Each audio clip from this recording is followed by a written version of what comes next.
नमस्कार। हमारा उद्देश्य भगवद गीता के ज्ञान को समझकर आज की परिस्थितियों पर श्री कृष्ण की क्या सलाह हो सकती है ये जानना है।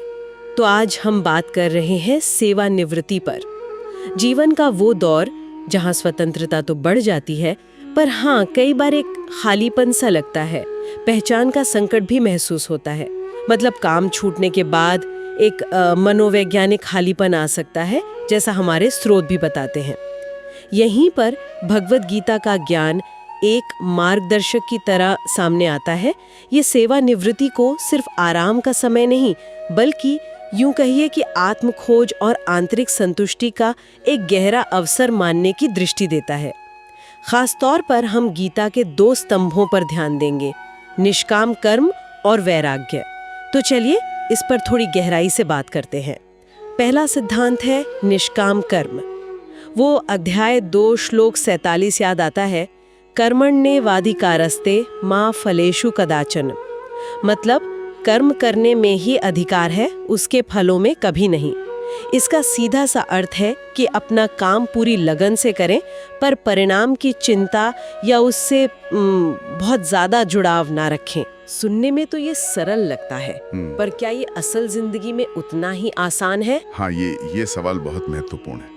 देखिए, निष्काम कर्म का अर्थ उदासीनता बिल्कुल नहीं है। नहीं कर्म छोड़ देना है। ये है अनासक्त भागीदारी।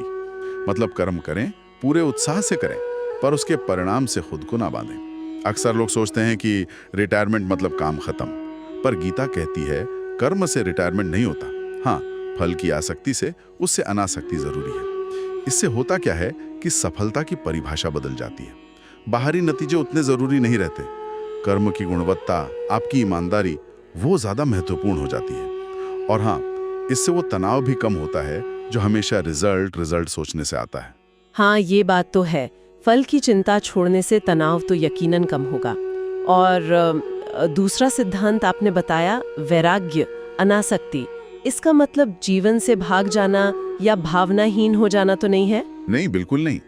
वैराग्य का अर्थ दुनिया से कट जाना नहीं है, बल्कि ये है बाहरी परिस्थितियों जैसे सुख दुख है, सफलता असफलता है, इनके उतार चढ़ाव में मन की शांति बनाए रखना। ये समझना कि सांसारिक चीजें तो बदलती ही रहती हैं।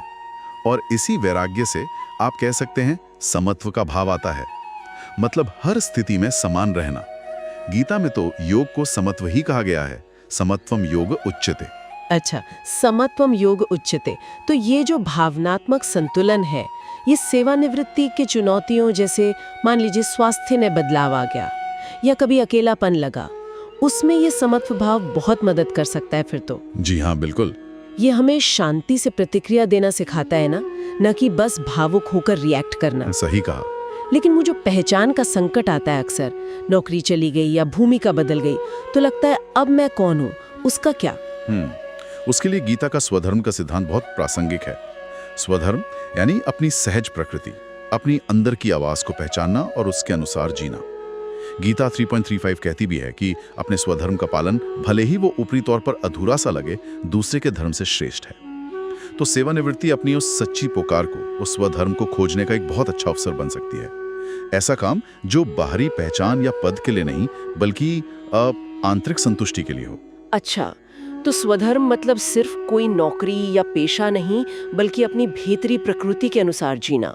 ये तो सेवानिवृत्ति के लिए एक बहुत ही शक्तिशाली विचार है। और क्या स्वधर्म का पालन हमें अपने आप ही निष्काम कर्म की ओर ले जाता है? हाँ, निश्चित रूप से। जब आप वो काम करते हैं जो आपकी प्रकृति के अनुरूप है, जो आपको अंदर से खुशी देता है, तो फिर बाहरी इनाम या प्रशंसा उतनी मायने नहीं रखती। कर्म अपने आप में आनंद बन जाता है। और इसके साथ ही सेवा, मतलब निस्वार्थ भाव से दूसरों के लिए कुछ करना, जैसे किसी की मदद कर दी, अपना अनुभव या ज्ञान बांटा, ये सेवानिवृत्ति में एक गहरा उद्देश्य और संतुष्टि दे सकता है। ये कर्म योग का ही एक व्यवहारिक रूप है असल में। तो अगर हम इन विचारों को जीवन में उतारना चाहें, कुछ व्यवहारिक कदम क्या हो सकते हैं? जैसे आपने समत्व की बात की, तो क्या ध्यान और सजगता का अभ्यास इसमें मदद कर सकता है, मन को शांत रखने में, वर्तमान में जीने में? हाँ, बिल्कुल। ध्यान और सजगता ये मन को स्थिर करने और समत्व बनाए रखने में बहुत सहायक हैं।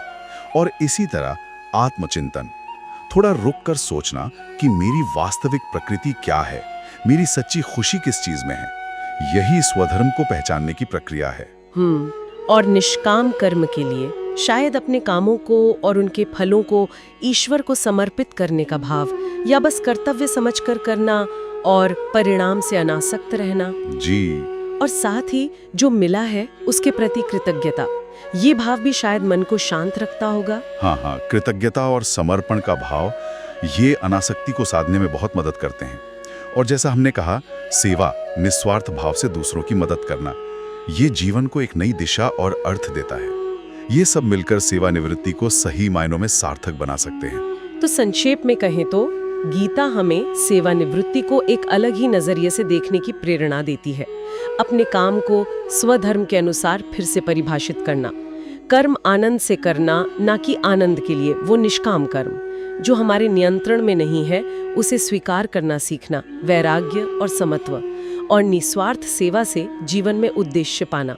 मतलब ये अपनी पुरानी भूमिकाओं से परे अपने सच्चे स्वरूप को पहचानने का एक अवसर है। बिल्कुल सही कहा आपने।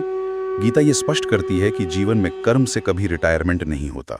हाँ, कर्म का स्वरूप बदल सकता है, उसका उद्देश्य बदल सकता है। सेवानिवृत्ति आलस्य का समय नहीं है, बल्कि यूं कहें कि व्यर्थ की भागदौड़ से हटकर सार्थक कर्म में लगने का समय है।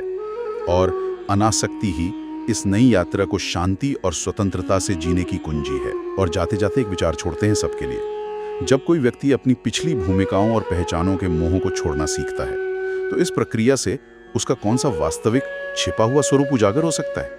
क्या पता यही अनासक्ति जीवन के इस पड़ाव में गहरे आंतरिक जुड़ाव और सच्चे आनंद का मार्ग हो।